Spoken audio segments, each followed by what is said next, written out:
he still sounds like he's giving a speech for the first time to a bunch of people that don't even believe that he's getting credit for the course he's in. Okay, well, hey, bud, it's great to see you in Berkeley, California, here at the center of free speech. And what is the state of free speech in a country whose big boots seem to be stomping all over the planet? We've got, good news and bad news on the free speech front. We got, hey, Michael Moore won the Cannes Festival. He got that little trophy. They're looking at us. Somebody isn't laughing at America. They're laughing at it or with it or something like that. So, hey, I think, let's see, how much time? We are getting close to that magic moment when I get to shut my mouth and you can watch a cool video. But we've got, we've got Kras coming up. But you know what? I've got an old friend here who's known Paul Krasssner since 1961. We're going to bring him up now. Arnie, come on up here. Yeah, of course, you're familiar with Arnie Passman here. He's been a guest many times on the show here. And that's right. Arnie, how you feeling today?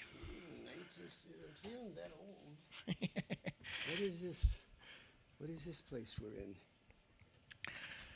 You're at Stony Speaks, Arnie. How you doing? Well, it's good to be here.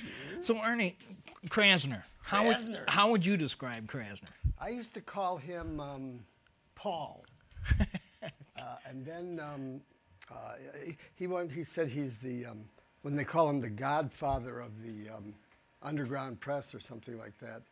He says, I demand a paternity test. But I at one point I started calling him the yeast of the yippies, because he was the guy that kind of made it all rise, you know. And he's our next president. He's our next president. Yeah, you heard it here first. Krasner for president. But I want to talk about the FBI thing. No, you had a story about Bush. Let's tell your story before we'll go play the video for a little bit. We'll come back to your other one story about Bush. Okay. Go ahead. Okay, Bush fell off his bicycle last week. Yeah. And the press guy said that it had been raining and he slipped and he fell off his bicycle. So BuzzFlash did some research into the weather reports the previous week around Waco, which is near Crawford, Texas.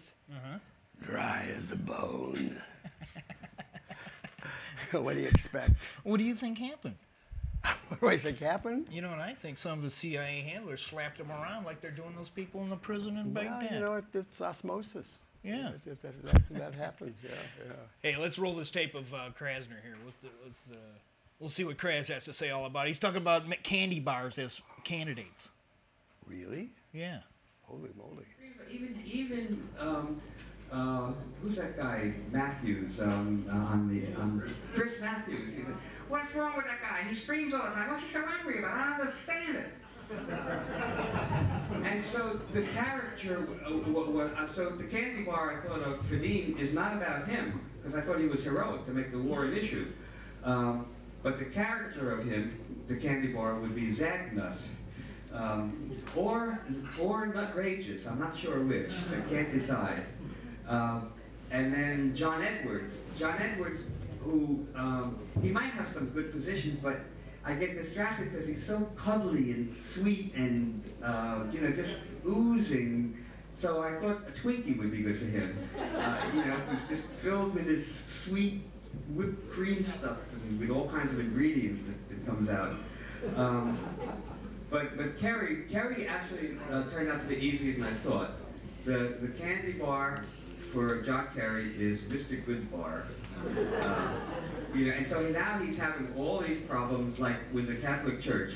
The Catholic Church has a stance on abortion, and unless Kerry comes out with an anti-abortion position, then they're not going to let him have his wafers each week anymore.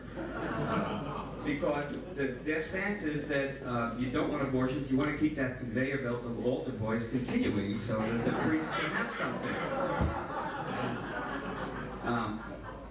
Now the thing about Kerry is, one problem is his personality. He doesn't seem joyful. it's as if he had aborted his inner child. And he tries, you know, he was on MTV. It's now a tradition for candidates to be interviewed on MTV. And they ask him what he thought of hip-hop. And he answers, and he talks in the key of D flat. I think hip-hop is great because it shows these are angry poets. And then the guy says, well, so then are you cool? Well, if I were cool, I could never say I was cool. And, yeah, and I mean, that was kind of witty, but, you know, his delivery. I mean, John Kerry is sort of like an arranged marriage, you know. Yeah, well, okay, I could learn to like the guy, you know. He's a good provider.